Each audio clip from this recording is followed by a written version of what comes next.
papuri sa kaitaasan, siya'y papurihan, Diyos ng lahat. O papuri sa kaitaasan, siya'y papurihan, ngayon at magpakailanman.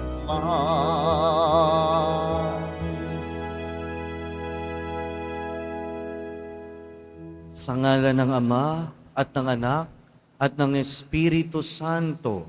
Amen. Ang pagpapala ng ating Panginoong Hesukristo, ang pag-ibig ng Diyos Ama, at ang pakikipagkaisa ng Espiritu Santo, naway sumainyong lahat. At sumaiyo rin. Mga kapatid, aminin natin ang ating mga kasalanan upang tayo ay maging marapat gumanap sa banal na pagdiriwang.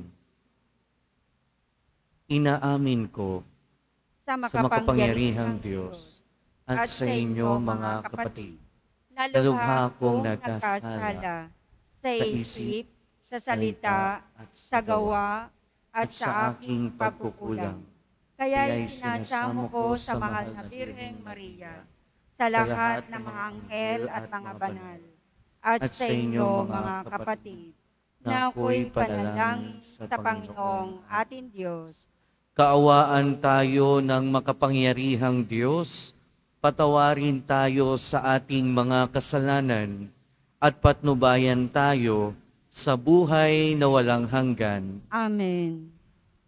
Panginoon, kaawaan mo kami. Panginoon, kaawaan mo kami. Kristo, kaawaan mo kami. Kristo, kaawaan mo kami. Panginoon, kaawaan mo kami. Panginoon, kaawaan mo kami. Manalangin tayo. Ama naming makapangyarihan, lagi mong dinudulutan ng mga bagong uliran sa kagitingan ang iyong sambayanan. Ipagkaloob mong sa diwa ng obispong si Alfonso Maria na nagmamalasakit sa kapwa, aming matapat na masunod ang kanyang mga yapak upang makamtan namin sa langit ang tinamo niyang gantimpala sa pamamagitan ni Hesukristo kasama ng Espiritu Santo, magpasawalang hanggan. Amen. Magsiupo muna ang lahat. Pagbasa mula sa aklat ni Propeta Jeremias. Sinabi sa akin ng Panginoon, magpunta ka sa bahay ng magpapalayok at may ipahahayag ako sa iyo. Nagpunta naman ako at dinatnan ko ang magpapalayok sa kanyang gawaan. Nakita kong kapag ang ginagawa niyang sisidlan ay nasira, minamasa niya uli ang luwad at hinuhugisan ng panibago. Pagkatapos, sinabi sa akin ng Panginoon, hindi ko ba magagawa sa bayang Israel ang ginawa ng magpapalayok sa luwad na iyon? Kayo'y nasa mga kamay ko, tulad ng luwad sa kamay ng magpapalayok, akong Panginoon ay magsabi nito. Ang salita ng Diyos. Salamat sa Diyos. Mapalad ang kinukupkop ng poong Diyos ni Jacob. Mapalad ang kumukupkup ng poong Diyos ni Jacob. O kaluluwa ko, ang Diyos papurihan, pupurihin siya't aking aawitan habang ako'y buhay. Mapalad ang kumukupkup ng poong Diyos ni Jacob. Sa mga panguloy, huwag kang manghahawak, kahit na kaninong di makapagligtas. Kung sila'y mamatay, balik sa alabok, ang anumang balangkas nila'y natatapos. Mapalad ang kumukupkup ng poong Diyos ni Jacob. Mapalad ang tao na ang kanyang Diyos, na laging katulong ay ang Diyos ni Jacob. Sa Diyos na Panginoon, umaasang lubos. Sa Diyos na lumikha niyong kalangitan, ng lupa at dagat, at lahat ng bagay. Mapalad ang kumukupkop ng poong Diyos ni Jacob. Magsitayo po ang lahat.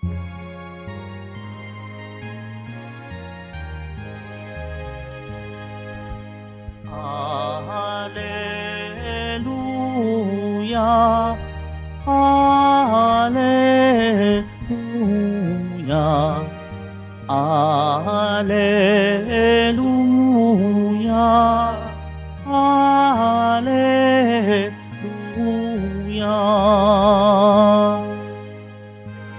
Kami iyong pangaralan upang aming matutuhan ang salitang bumubuhay. Hallelujah, Hallelujah, Hallelujah, Hallelujah.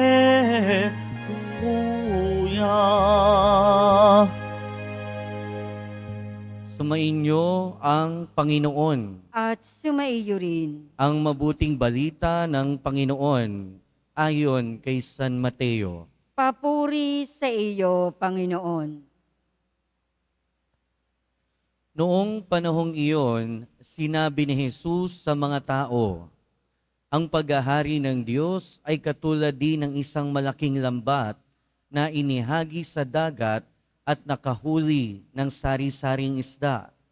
Nang mapuno ay hinila ito sa pampang at naupo ang mga tao upang pagbukod-bukurin ang mga isda. Tinipon nila sa mga sisidlan ang mabubuti, ngunit tinapon ang mga walang kwenta. Gayon din ang mangyayari sa katapusan ng daigdig.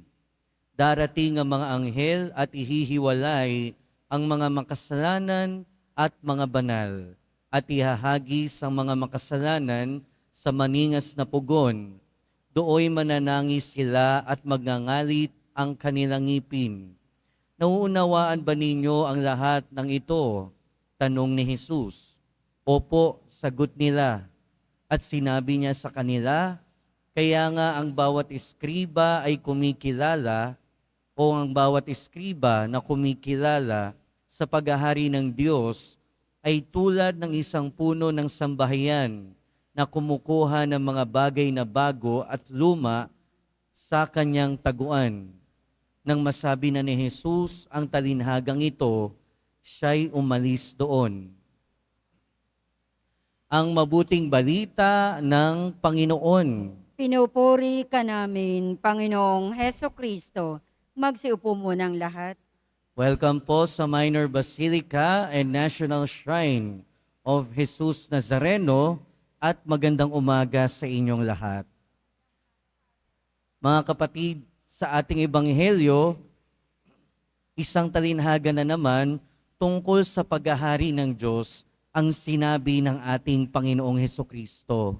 At kung nung nakaraan narinig natin na inihahalin tulad niya ang paghahari ng Diyos sa bukurin kung saan merong trigo at masamang damo, ngayon naman narinig natin inihahalin tulad niya ito sa mga isda.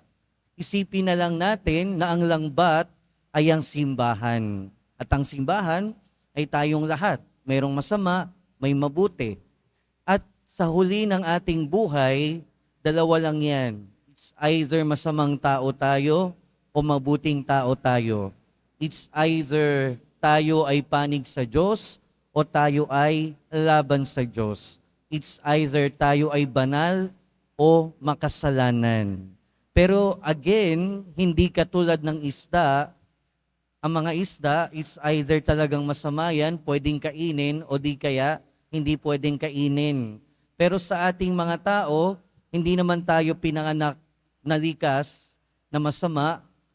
Lahat tayo pinanganak o likas na mabuti.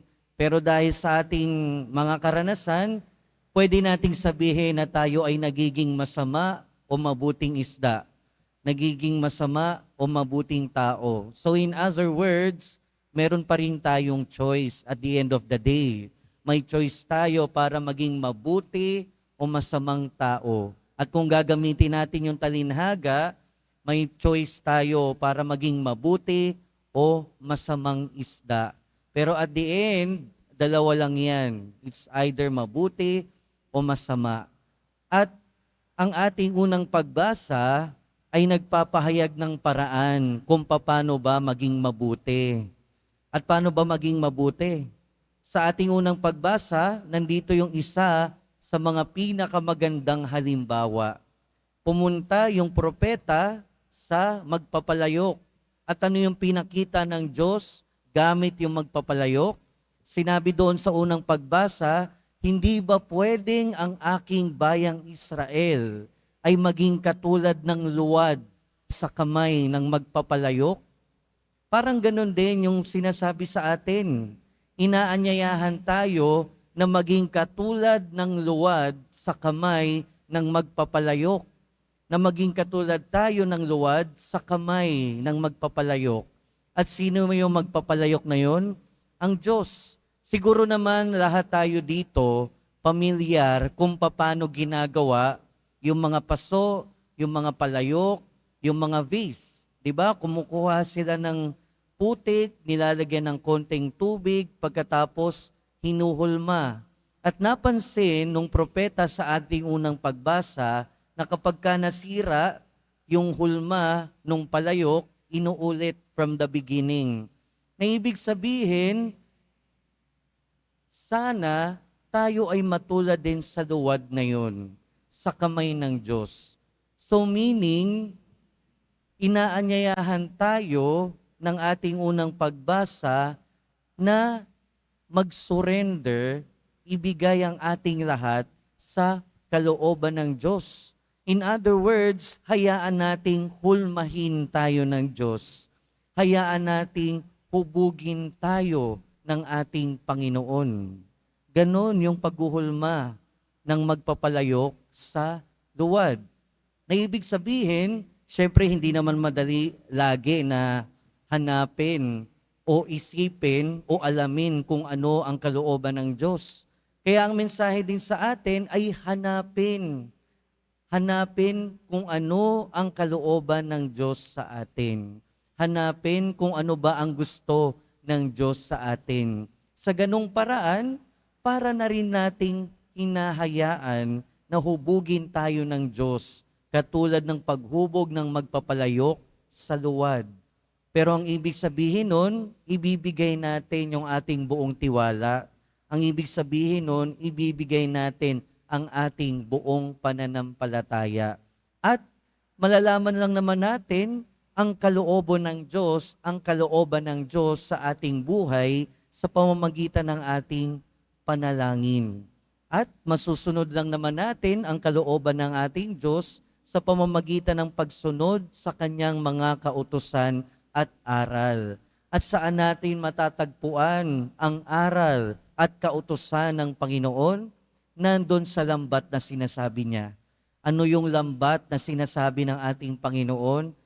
Nasa simbahan. Ang lambat ay ang simbahan. At nasa lambat na ito, sumasalamin at nakukuha natin ang katuruan at aral ng Panginoon.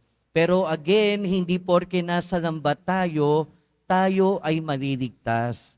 Hindi porke nasa lambat tayo, hindi ibig sabihin nun, tayo ay mabuti na isda. Dahil nasa atin pa rin yung choice, nasa atin pa rin yung desisyon.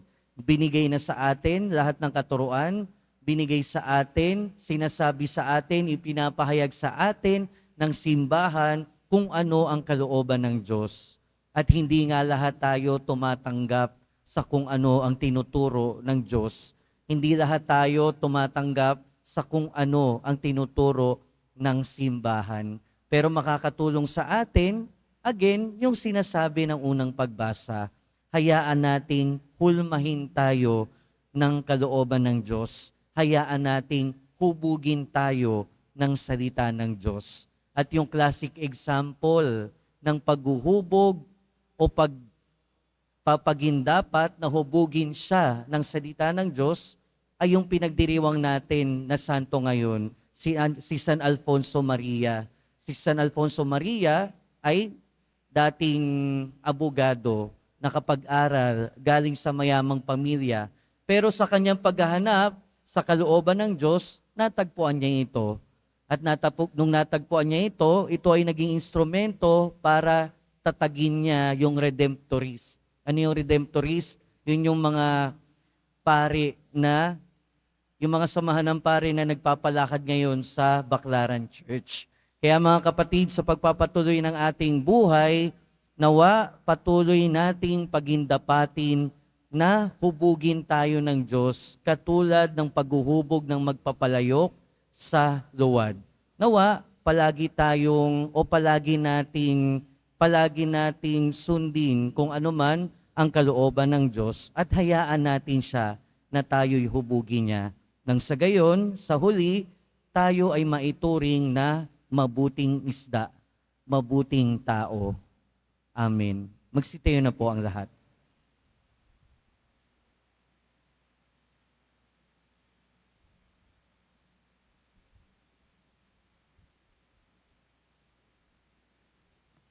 Minamahal kong mga kapatid, tumugon tayo ng may pananalig sa paanyaya ng Diyos na pumasok sa kanyang kaharian. Buong kababaang loob tayong manalangin. Panginoon, gawin mo kaming karapat-dapat sa iyong paghahari. Panginoon, gawin mo kaming karapat-dapat sa iyong paghahari. Ang simbahan naway huwag tumigil sa pagpapahayag ng ebanghelyo sa lahat ng tao, dako, wika at kultura.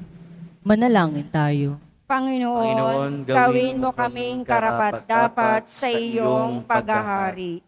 Ang mga tao naway huwag manatiling sarado sa nakaugaliang kultura, bagkus mapayaman nila ang isa't isa sa kanilang pananampalataya kay Kristo. Manalangin tayo. Panginoon, gawin mo kaming karapat-dapat sa iyong paghahari. Ang mga walang-wala sa mundong ito, naway maging mga tagapagmana ng kayamanan ng kaharian ni Kristo. Manalangin tayo.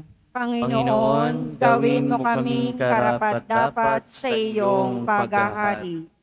Ang mga pinanghihinaan na ng loob dahil sa bigat ng kanilang mga pagsubok at karamdaman, naway huwag ipinid ang kanilang puso at bagkus palalimin pa ang kanilang pananampalataya kay Kristo sa dinaranas nilang mga pagdurusa. Manalangin tayo. Panginoon, gawin mo kaming karapat-dapat sa iyong paghahari. Ang mga namatay naway tanggapin sa kaharian ng langit. Manalangin tayo. Panginoon, gawin mo kaming karapat-dapat sa iyong paghahari. Panginoong Diyos, makibahagi nawa kami sa iyong pag-ibig na bukas sa lahat ng tao. Tanggapin mo kaming lahat kasama ng aming kapatid na si Jesucristo, ngayon at magpasawalang hanggan. Amen. Magsiupo munang lahat.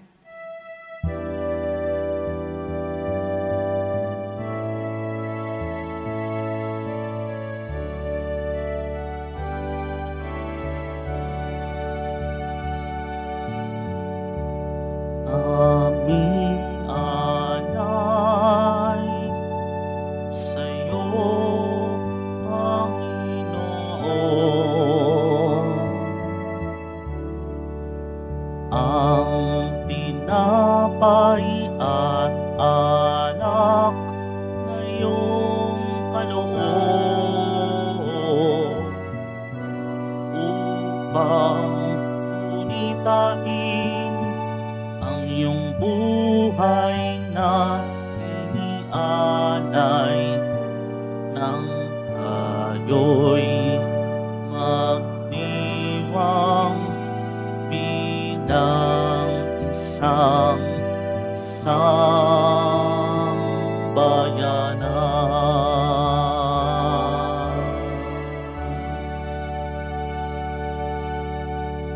Magsitayo po ang lahat.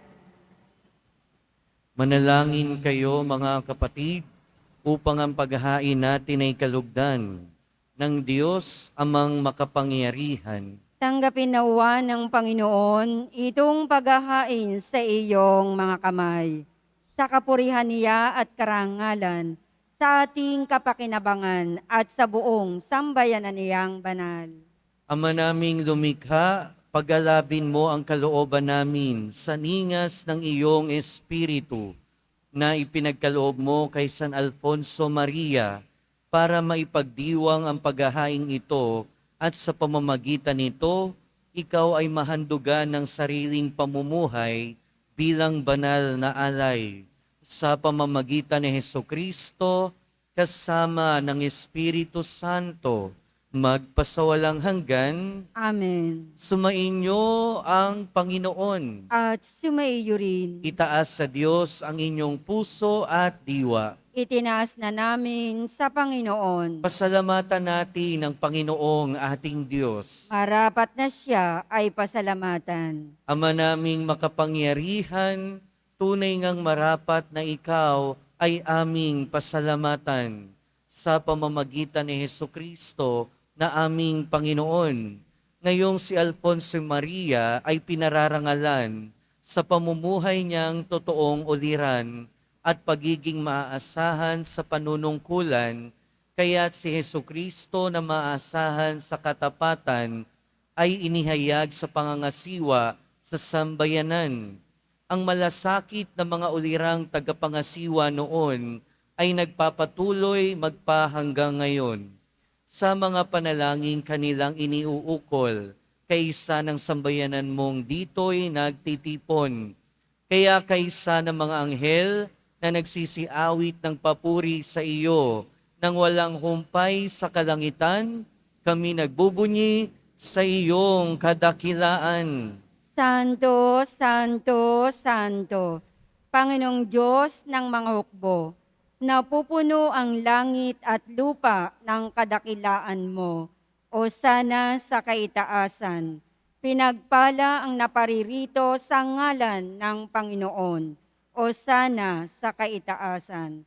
Magsilod po ang lahat. Ama naming banal, ikaw ang bukal ng tanang kabanalan. Kaya't sa pamamagitan ng iyong Espiritu, gawin mong banal ang kaloob na ito upang para sa aming maging katawan at dugo ng aming Panginoong Hesukristo.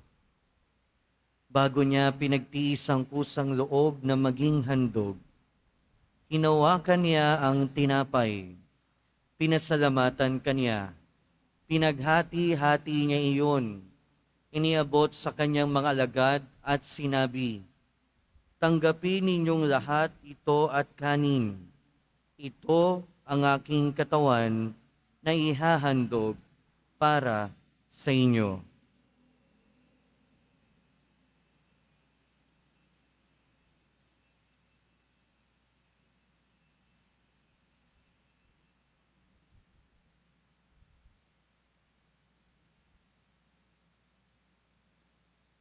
Gayon din naman nung matapos ang hapunan, hinawakan niya ang kalis, muli kanyang pinasalamatan.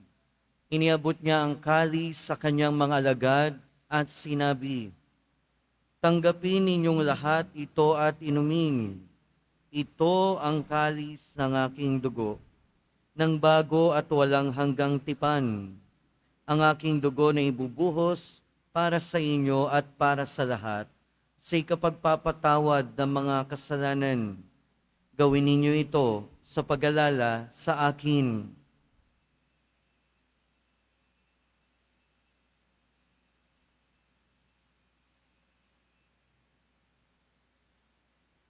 Magsitayo po ang lahat. Ipagbunyi natin ang misteryo ng pananampalataya. Si Kristo'y namatay, si Kristo'y nabuhay, Si Kristo'y babalik sa wakas ng panahon. Ama, ginagawa namin ngayon ang pag-alala sa pagkamatay at muling pagkabuhay ng iyong anak. Kaya tiniaalay namin sa iyo ang tinapay na nagbibigay buhay at ang kalis na nagkakaloob ng kaligtasan. Kami nagpapasalamat dahil kami iyong minarapat na tumayo sa harap mo para maglingkod sa iyo. Isinasamo namin kaming magsasalo-salo sa katawan at dugo ni Kristo ay mabuklod sa pagkakaisa sa pamamagitan ng Espiritu Santo. Ama, lingapin mo ang iyong simbahang laganap sa buong daigdig. Puspusin mo kami sa pag-ibig kay San Francisco na aming Santo Papa at ni Jose na aming Obispo at ng Tanang Kaparian. Alalahanin mo rin ang mga kapatid naming nahimlay nang may pag-asang sila'y muling mabubuhay, gayon din ang lahat ng mga pumanaw. Kaawaan mo sila at patuloyin sa iyong kaliwanagan. Kaawaan mo at pagindapating kaming lahat na makasalo sa iyong buhay na walang wakas, kaysa ng mahal na Birheng Maria na Ina ng Diyos, ng kabiyak ng puso niya si San Jose, kaysa ng mga apostol ni San Juan Bautista at ng lahat ng mga banal na namuhay dito sa daigdig ng kalugod-lugod sa iyo. Maipagdiwang nawa namin ang pagpupuri sa ikararangal mo sa pamamagitan ng iyong anak na aming Panginoong Heso Kristo.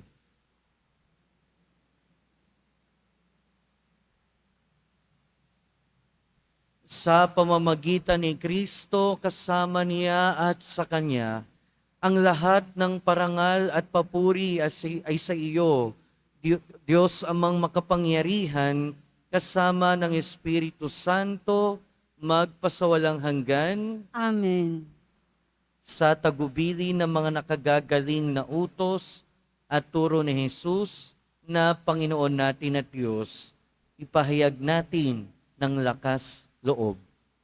Ama namin, Sumasalangit ka.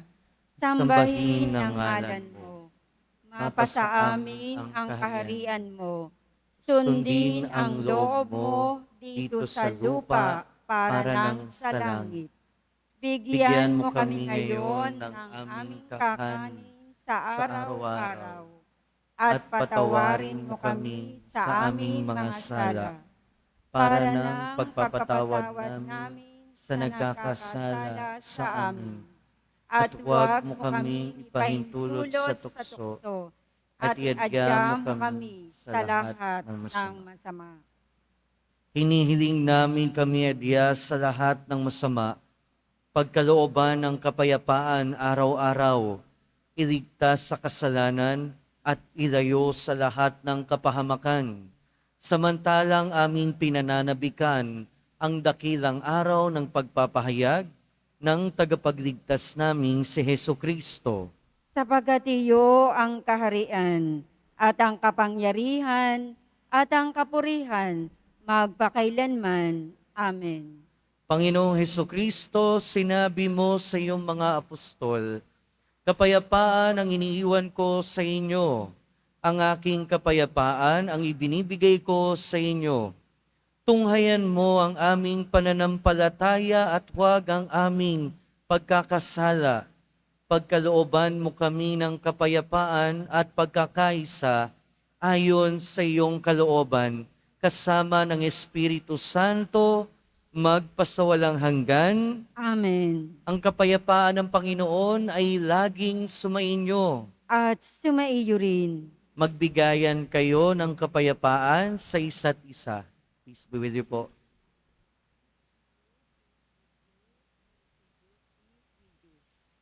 Kordero ng Diyos na nag-aalis ng mga kasalanan ng sanlibutan, maawa ka sa amin.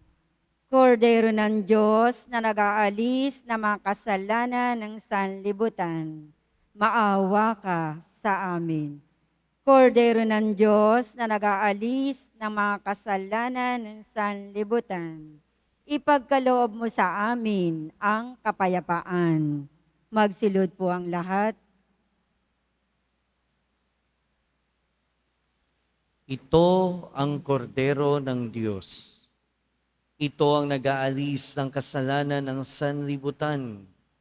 Mapalad ang mga inaanyayahan sa kanyang piging. Panginoon, hindi ako karapat-dapat na magpatuloy sa iyo, ngunit sa isang salita mo lamang ay gagaling na ako.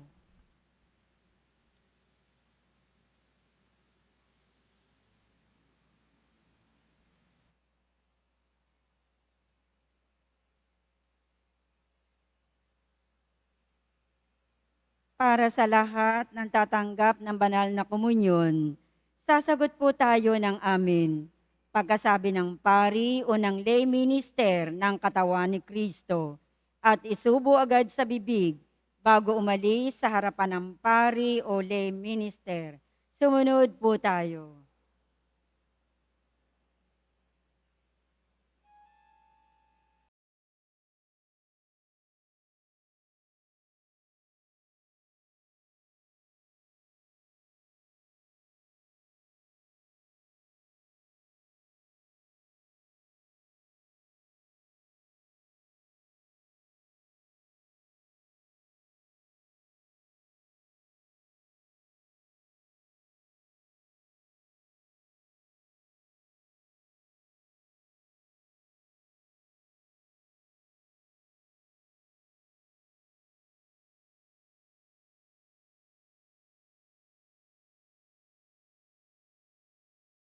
Sitayo po ang lahat.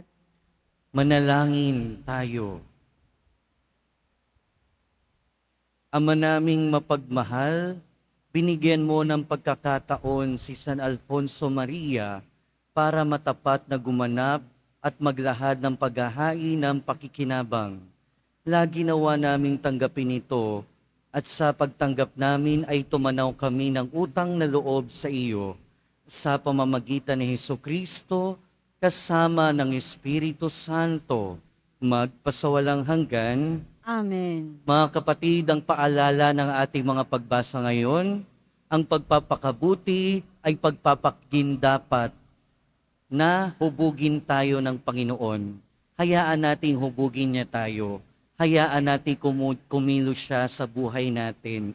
At sa pagkilos niya sa buhay natin, nawa, hayaan din natin na mamayani ang kanyang kalooban sa bawat araw ng ating buhay. Hanapin natin ang kanyang kalooban sa bawat araw at bawat sandali ng ating buhay. Nang sa gayon, sa huli, tayo ay makapiling niya sa kanyang pinangakong kaharian. Sumainyo ang Panginoon. At sumaiyo rin. Mahal na poong Jesus Nazareno, inihayag mo sa pamamagitan ng krus ang walang maliw na pag-ibig ng Diyos sa sangkatauhan. Pakinggan mo ang kahilingan ng iyong angkan na nagsusumamo sa iyo. Makamtanawa nila ang iyong katugunan at tanggapin ang kasagutan na may utang na loob na tinatanaw.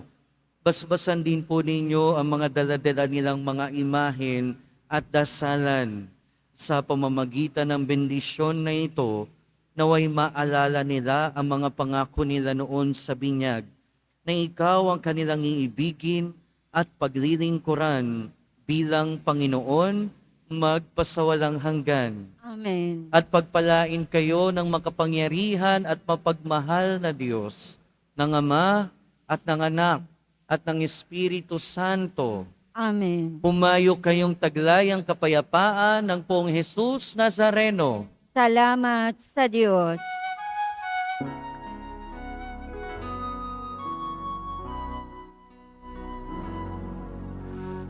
Padre Jesus Nazareno, sinasamba ka namin.